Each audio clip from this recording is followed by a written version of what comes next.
ગાંધીનગરમાં મુખ્યમંત્રી ભૂપેન્દ્ર પટેલની અધ્યક્ષતામાં કેબિનેટ બેઠક યોજાઈ હતી, જ્યાં બેઠકમાં 15મી ઓગસ્ટના પર્વની તૈયારીઓ તેમજ તિરંગા યાત્રાના આયોજન અંગે ચર્ચા થઈ।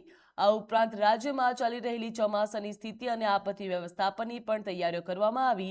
ભારે વરસાદના કારણે થયેલા નુકસાન અને અસરગ્રસ્ત વિસ્તારોમાં ચાલી રહેલા રાહત બચાવ કામગીરી અંગેનો અહેવાલ પણ બેઠકમાં રજૂ થયો।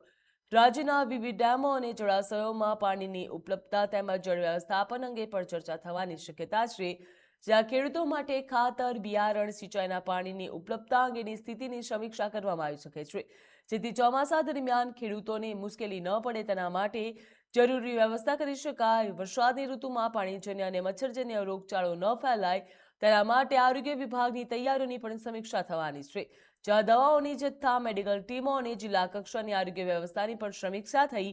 આ ઉપરાંત રાજ્યમાં સ્વચ્છતા મિશનની કામગીરી, આગામી વિધાનસભા સત્રની તૈયારી, વિવિધ વિકાસલક્ષી પ્રોજેક્ટોના પ્રગતિ અહેવાલ અંગે પણ ચર્ચા કરવામાં આવી।